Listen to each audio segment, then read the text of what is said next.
Assalamualaikum warahmatullahi wabarakatuh. Di sini saya Nabila Inafil Jana Khotib, T 2018-1123 akan menyampaikan review paper jurnal yang berjudul Narasi Jannah dalam Al-Quran Perspektif Linguistik Behaviorisme. Penulisnya yaitu Ubaidillah. Linknya http://journal.uinjkt.ac.id index.php Arabiyat artikel VU 6160 PDF. Akreditasi jurnal tersebut adalah S2 Identitas Penerbit Arabiyat Jurnal Pendidikan Bahasa Arab dan Kebahasa Araban volume 4 nomor 2 tahun 2017. Latar belakang. Yang dimaksud latar belakang di sini adalah kegelisahan akademik penulis kenapa penelitian ini penting untuk dilakukan. Latar belakang dalam jurnal tersebut yaitu semua orang memiliki pandangan yang berbeda-beda dalam memahami sesuatu. Seperti dalam jurnal ini yang membahas tentang deskripsi surga yang ada pada ayat Al-Quran dalam Quran Surat Al-Baqarah ayat 25. Surga dideskripsikan secara terperinci. Akan tetapi di Quran surat yang lain yaitu Quran Surat As-Sajdah ayat 17 dijelaskan bahwa surga tidak bisa digambarkan. Maka dari itu penelitian ini penting untuk dilakukan agar untuk menjelaskan makna Al-Quran agar umat Islam tidak terjerumus pada pemahaman kontekstual atau bahkan jauh dari kebenaran. Penelitian ini menggunakan teori Bloomfield, yaitu linguistik behaviorisme. Selanjutnya yaitu rumusan masalah dan tujuan penelitian.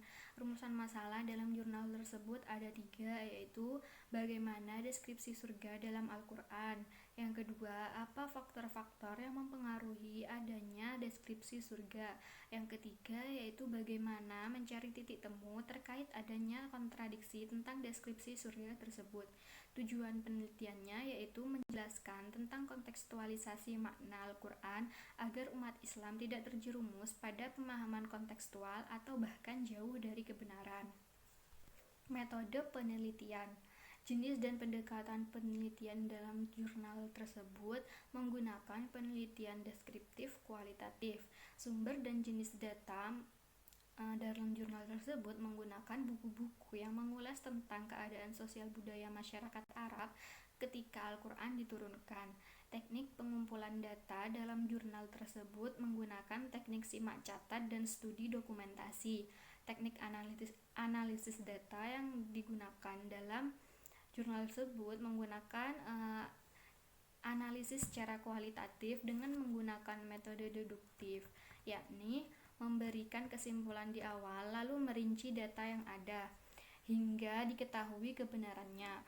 Untuk menganalisis data menggunakan bahasa Arab menggunakan metode tradisional dengan diterjemahkan ke bahasa Indonesia, kemudian dianalisis menggunakan pendekatan behaviorisme dalam linguistik. Selanjutnya yaitu teori-teori yang digunakan peneliti dalam jurnal tersebut, yaitu kamus linguistik. Behaviorisme adalah pendekatan kepada bahasa sebagai bagian perilaku manusia dalam situasi rangsang tanggap yang dapat diamati. Teori behaviorisme yang mencetuskan teori tersebut adalah Bloomfield. Menurut Bloom, manusia dapat menerka dan menjelaskan perilaku seseorang dari stimulus yang ada di sekitarnya atau situasi yang bebas dari faktor internal. Dengan melihat stimulus tertentu, orang akan berbicara dengan sesuatu yang masih ada hubungannya dengan stimulus yang diterima oleh si pembicara.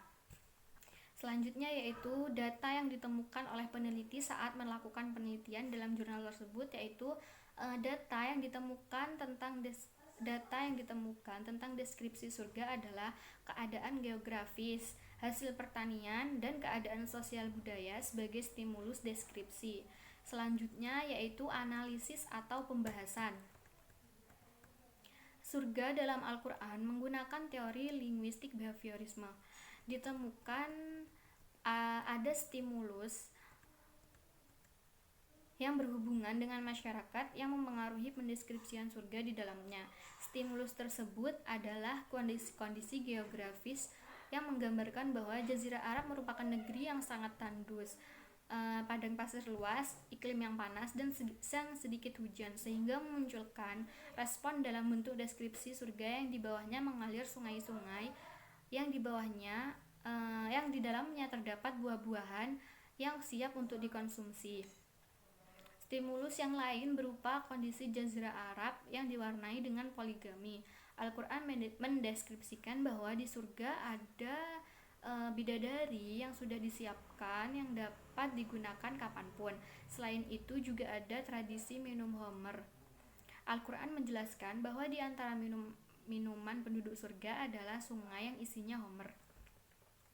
Selanjutnya yaitu mengkritik analisis data. Di sini saya akan mengkritik jurnal tersebut. Berdasarkan analisis yang dilakukan penulis Ubaidillah, terdapat beberapa hal yang perlu dikritisi, yaitu yang pertama, penulis tidak menjabarkan atau menjelaskan lebih detail pengertian teori linguistik behaviorisme sehingga pembaca tidak dapat memahami maksud dan tujuan yang ditemukan oleh penulis. Yang selanjutnya, yang kedua, yaitu penulis hanya mendeskripsikan surga dalam Al-Quran dengan menggunakan satu teori, yaitu teori linguistik behaviorisme, yang membuat pembaca tidak mengetahui teori yang lainnya. Selanjutnya yaitu memberikan tawaran teori psikologi agama lain dan memberikan argumentasi. Berdasarkan yang telah diuraikan oleh penulis dalam jurnal tersebut, perlu adanya penguatan teori tentang linguistik behaviorisme yang dalam teori tersebut ditemukan pada stimulus yang berhubungan dengan masyarakat yang mempengaruhi pendeskripsian surga di dalamnya. Pada buku karya Robert Warcraft ditemukan penguatan, yaitu teori pengkondisian klasik dan pertobatan milik William Sargent. Dalam bukunya yaitu The Battle for the Mind, Sargent memberikan teori menarik, yaitu tentang pertobatan berdasarkan teori Pavlov. Dalam bukunya Sargent memakai teori Pavlov, yaitu rangsangan transmarginal atau transmarginal stimulation. Di buku tersebut dijelaskan bahwa Pavlov melakukan percobaan kepada binatang. Pavlov menemukan rangsangan yang berlebihan sehingga membahayakan sistem neurologis binatang. Rangsangan yang kelewat batas juga menghasilkan penghambatan yang melebihi batas atau transmarginal stimulation. Sargent mengendalikan bahwa manusia memberi reaksi atau tanggapan menurut pola yang disebutkan Pavlov. Rangsangan transmarginal yang dibuat melebihi batas dan perilaku diakibatkan pada akhirnya dapat berakibat dalam kegiatan otak yang dapat menambah secara berarti kemampuan orang untuk menerima saran, sehingga orang itu mudah dipengaruhi dalam lingkungannya yang sebelumnya sulit. Jadi kesimpulannya adalah seseorang dapat dengan mudah menerima stimulus atau rangsangan dari lingkungannya dan dari diri orang lain. Sekian yang dapat kami sampaikan, kurang lebihnya mohon maaf. Wassalamualaikum warahmatullahi wabarakatuh.